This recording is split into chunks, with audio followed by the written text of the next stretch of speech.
Hi everyone. I hope सभी को board आपको दिख रहा होगा। ठीक है। तो मैं जो है पिछले पार्ट में आपको प्रेजेंट के बारे में बताया था, प्रेजेंट परफेक्ट कॉन्टिन्यूअस के बारे में। अभी मैं जो है नेक्स्ट पार्ट उसी का आगे बता रहा हूँ। ये है पास्ट परफेक्ट कॉन्टिन्यूअस टेंस के बारे में, जिसका स्ट्रक्चर देखिए यहाँ पर लिखा है। मैं ज़्यादा समय नहीं लूँगा। ठीक है। कम समय में आपको चीज़ें क्लियर करना चाहता हूँ। तो सबसे पहले देखिए, यहाँ सबसे पहले सब्जेक्ट आता है, फिर आता है इसका हैड बीन। ठीक है। फिर आता है वर्ब का ING plus object, other word, for, since, और लास्ट में आता है टाइम। तो सबसे पहले ये देख लीजिए, इसकी पहचान क्या रहती है। ये पास्ट है, तो पास्ट मतलब ये ध्यान रखिएगा था रहता है। ठीक है। और कॉन्टिन्यूअस का मतलब रहा, रही, रहे। ठीक है। रहा, रही और रहे या रही, कुछ भी रहता है ऐसा। और साथ में था वाला कॉम्बिनेशन चलता है, था, थे, थी, जैसे रहा था, रही थी, इस तरह। ठीक है। प्लस ये कॉन्टिन्यूअस का हो गया, रहा, रही, रहे। ये हो गया पास का, था, थी, थे। लेकिन जब ये परफेक्ट साथ में लगा हो तो यहाँ पे ध्यान रखिएगा, ये समय के साथ आता है ना। समय के साथ ये आता है, तो इसको फोकस करिए। समय के साथ रहा, रहे, रही, कुछ भी आए तो ये समझ लीजिए आपका परफेक्ट कॉन्टिन्यूअस का है। लेकिन यदि समय नहीं दिया रहता किसी सेंटेंस में और ये सिंपल सा रहा, रही, रहे वाले आए सेंटेंस, तो आप समझ लीजिए ये सिर्फ सिंपल कॉन्टिन्यूअस टेंस का है। सिंपल मतलब प्रेजेंट, पास्ट या फ्यूचर, इसी कॉन्टिन्यूअस टेंस का बस रहेगा। ठीक है। तो यहाँ पर देखिए, सबसे पहले हमने लिया था सब्जेक्ट। सब्जेक्ट के बाद होता है पहले नंबर में ये सब्जेक्ट, दो नंबर में हमने लिया, सेकंड नंबर में हेल्पिंग वर्ब। ठीक है। थर्ड नंबर में हमारा जो मेन वर्ब है वो आईएनजी फॉर्म में रहेगा। फोर नंबर में यदि कोई ऑब्जेक्ट हो तो ठीक है, इसको लिखो ऑब्जेक्ट। फिर अन्य वर्ड हैं, अदर वर्ड, उनको लिखो। फिर पीछे साइड लास्ट में हमको फॉर या सिंस का यूज करते हुए टाइम को पकड़ना है। ठीक है। तो फॉर और सिंस का टाइम के साथ कॉम्बिनेशन ऐसा होना चाहिए जैसे मान के चलिए कोई कंफर्म चीजें पता है, एकदम एग्जैक्ट और कंफर्म चीजें, तो उसमें सेंस लगाइएगा। और जिसमें कंफर्मेशन नहीं है आपको टाइमिंग का, तो उसमें फॉल लगाइएगा। जैसे मान के चलिए मंडे से। ठीक है। मंडे मैंने नाम लिया सोमवार, तो सोमवार है यदि, तो आपको सीधे बताना है कि इसमें सिंस आएगा। ठीक है। लेकिन मैं 2 दिन बोलूं तो समझ लीजिए यहाँ पे फॉर आएगा, क्योंकि 2 दिन हमें कंफर्म नहीं है डे कौन सा रहेगा, है ना। तो फॉर आया। इसी तरह ईयर में ले लीजिए, सन जो रहता है, जैसे 1990 से है, सन दिया है कंफर्म, तो इसमें सिंस लगाइएगा। लेकिन 2 साल, 4 साल, नॉट कंफर्म कौन से 2 साल कौन से 4 साल में, है ना। तो इस प्रकार समय किसी भी तरह से हो सकता है, तो आपको फोकस करना है 2 महीने, 4 महीने, तो फॉर लगाइए। और नहीं तो फिर सिंस लगाइए, जैसे जनवरी, फिर मार्च है, ठीक है, अप्रैल है, तो इसमें आपको कंफर्म मंथ नेम बता रहा है ना, तो नेमिंग में सीधे सिंस लगाइए। तो आगे देखते हैं हम लोग, एक एग्जांपल लेके देखते हैं, है ना। जैसे वह अंग्रेजी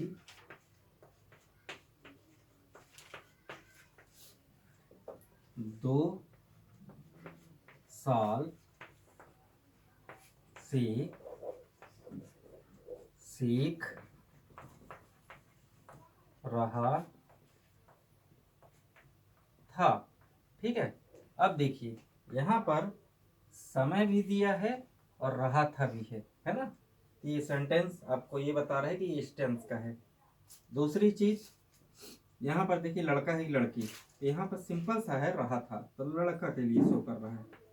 ही अब था वाला है, यानी had been, he had been. ठीक है। ये आपने पकड़ा पहले, फिर दूसरे नंबर में इसको पकड़ा, ये आ गया हैड बीन। तीसरे नंबर में देखिए वर्ब है, तो वर्ब देखना है हमें, काम यहाँ पे किस चीज का काम हो रहा है।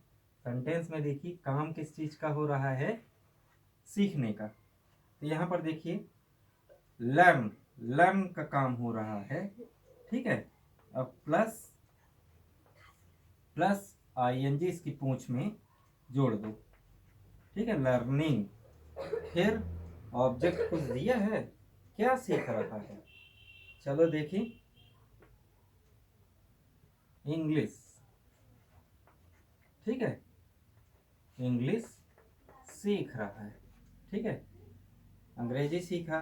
फिर उसके बाद ये कैपिटल में दीजिएगा, ठीक है, नेमिंग जो है कैपिटल में आती है। फिर अंग्रेजी तो हो गया, अब देखना है हमारे पास जो पीछे साइड क्या बच रहा है, अदर वर्ड कुछ नहीं है, फॉर और सिंस। तो यहाँ पर देखो 2 साल दिया है, तो 2 साल कंफर्म ईयर नहीं बता रहा है, तो यहाँ पे फॉर, फॉर 2 years, ठीक है, ये 2 years। अब एक बार देखिए यहाँ पे, सपोज यहाँ पे मैं लिख दूं, क्या लिख दूं, देखो यहाँ पे 2023 से, ठीक है। तब यहाँ पे यदि 2023 मैंने लिख दिया है, ये कंफर्म डेट बता रहा है, ईयर बता रहा है ना, कंफर्म ईयर बता रहा है। तो यहाँ पे कुछ नहीं करना है, सिर्फ इसको हटाओ और यहाँ पे सिंस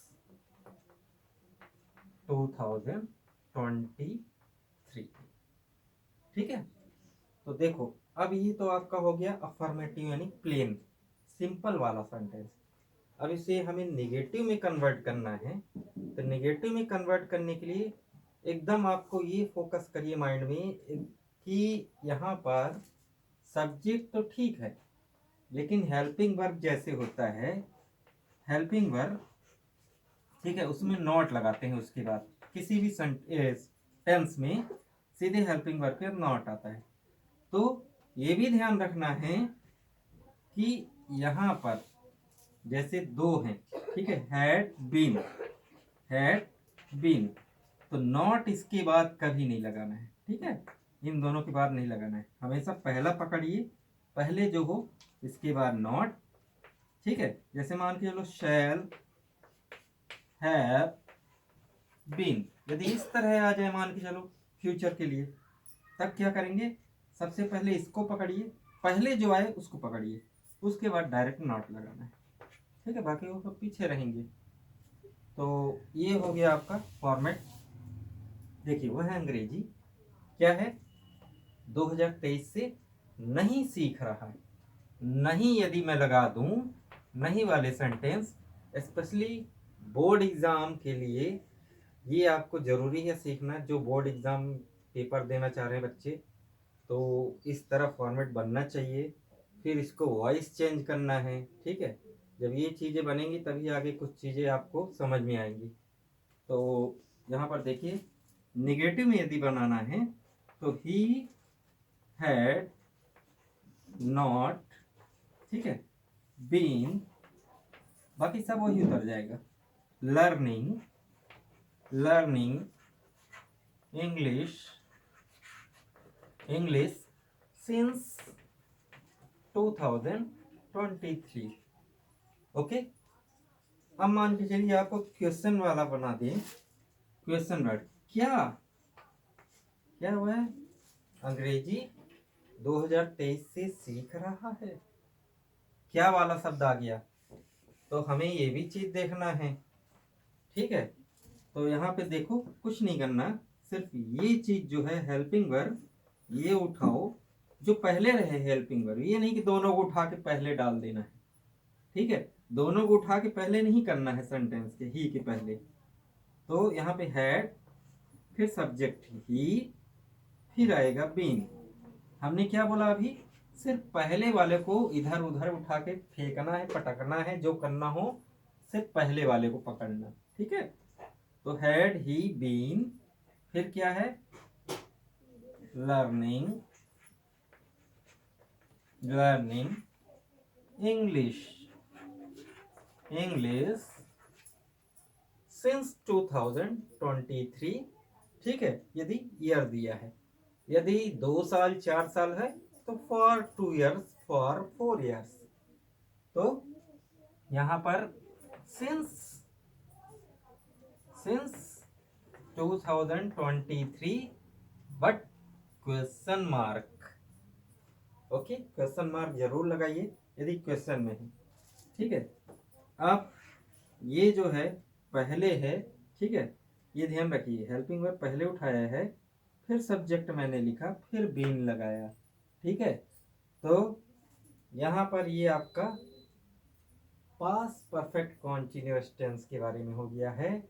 मैं इसको आगे वाले प्रोसेस में कोशिश करूंगा कि आपको इसका वॉइस चेंज करना बहुत ही सिंपल तरीके से समझाऊं एकदम, ताकि छोटे बच्चे भी जो रहते हैं, सॉरी इतना नहीं, मतलब 5 6 के बाद भी जो बच्चे रहते हैं, 7 से शायद वॉइस आ जाता है, तो वो बच्चे भी इनको क्लियर समझ सके, है ना।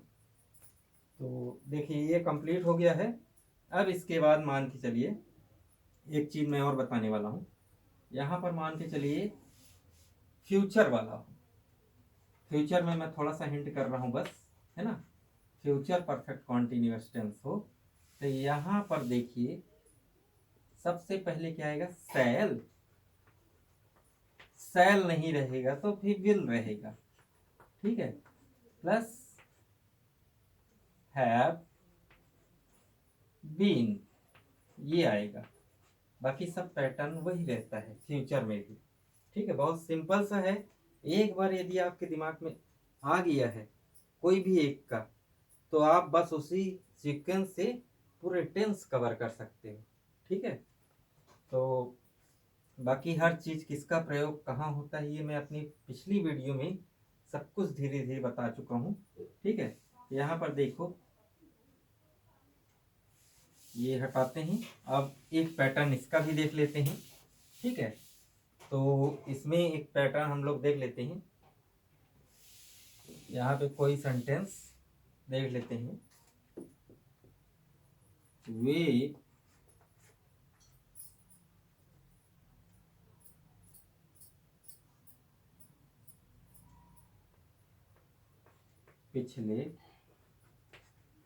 पिछले 2 साल से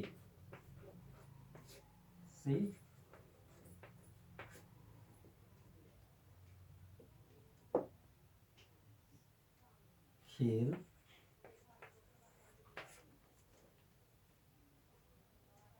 यहाँ कोई गेम लिखते देते हैं, हॉकी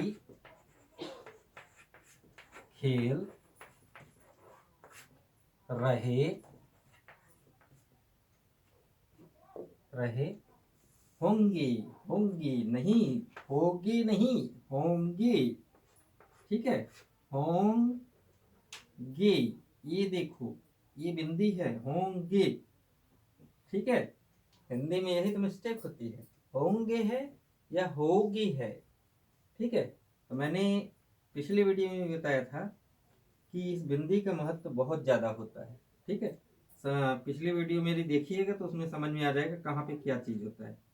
तो देखिए ये है दे बोलते हैं, दे के साथ हमेशा विल, ठीक है। फिर क्या है, हैव बीन, ठीक है, they will have been, verb का आईएनजी, वर्ब यहाँ पे है खेलने का, प्लेइंग, हम खेल क्या रहे हैं क्या पता है, हॉकी खेल रहे हैं, HOCKY हॉकी, ठीक है। कब से खेल रहे हैं भाई पता नहीं है, 2 साल है, हमको ये नहीं पता कि मतलब कौन से ईयर से है ना। तो यहाँ पे डेट कंफर्म नहीं है, फॉर लास्ट 2 year, ठीक है, पिछले 2 साल से खेल रहे होंगे। तो यहाँ पर देखो ये तो सिंपल हो गया। यदि निगेटिव में बनाना हो, मैंने पिछले अभी बताया था कुछ समय पहले कि हमेशा जो है निगेटिव पहले वाले हेल्पिंग वर्ब जो पहला अक्षर है उसके बाद जस्ट नॉट लगाना है। तो ये नॉट कहाँ पे लगेगा, ये देखो यहाँ पे नॉट लगेगा, ठीक है, ये नॉट लगेगा यहाँ विल के बाद। फिर बाकी ये सब यही रहेगा। यदि इसको क्वेश्चन मार्क में बदलना है तो चेंज क्या रहेगा, बाकी सब वही रहेगा। मैंने बोला था जो हेल्पिंग वर्ब में पहले आए उसी को उठक पटक करना है, कहीं भी आगे पीछे घुमाना है। तो ये क्या है, उठा के इसको पीछे पटक दो, मतलब पहले ला लो, है ना, पटकना नहीं है, पहले लिख लो तो ये क्वेश्चन मार्क बन जाएगा। देखो मान के चलो विल दे, ये देखो यदि मैं विल हटा दूं इसको पहले ला दूं, विल दे, ठीक है, विल दे, तो ये क्वेश्चन मार्क बन जाएगा, ठीक है। अब मान के चलो आपको विल और दे में कंफ्यूजन हो कभी, तो देखिए ये देख लिए ऐसा पैटर्न बनेगा। बस एक चीज और बता दूं मैं आपको, ठीक है। सपोज यदि सेल और विल में कंफ्यूजन हो, शैल हैव जैसे है विल हैव, ठीक है, तो इस तरह के प्रॉब्लम में आप क्या कर सकते हो, यहां पर देखो आई, या फिर आपको ये समझ में नहीं आ रहा कि क्या लगाना है, लगाना क्या है यहाँ पे, ठीक है। तो सिंपल सी बात है, आई दिस अपस्ट्रॉफ एंड, ये इसकी पूंछ में डबल एल है, ये इसकी पूंछ में डबल एल है, तो ये लगा दो डबल एल, इसको हम पढ़ेंगे आइल। ये मतलब दोनों एक साथ हो गए, ये दोनों एक साथ हो गए, तो सेल और विल दोनों की कंफ्यूजन खत्म, ठीक है। ये डायरेक्ट हमने पढ़ दिया आइल, ओके। यदि इसको ऐसे भी कर सकते हो, मान के चलो ये है, इसको ये कर दिए, तो दोनों की टेंशन खत्म, है ना, कि सेल है कि विल है, ठीक है। तो दोनों को चेक नहीं हो पाएगा कि हमने सेल लगाया है कि विल लगाया है। तो इस तरह आप कर सकते हैं यदि सेल विल में कभी कंफ्यूजन है, ठीक है। इसी तरह ही के साथ भी ऐसा कर सकते हैं, दे के साथ भी कर सकते हैं। जैसे मान के चलो दे है ना, तो दे के साथ ये लगाए और ये डबल एल कर दिए, ये आप सेल और विल दोनों के लिए ओके है, ठीक है। तो आज का वीडियो बस मैं इतना ही करूँगा। यहाँ से आपका टेंस का एक्टिव वॉइस पार्ट आज से क्लियर हो रहा है। नेक्स्ट पार्ट में मैं इसको पैसिव वॉइस में कैसे कन्वर्ट करते हैं ये चीज़ सिखाऊंगा। तब तक के लिए ठीक है, thank you and good day.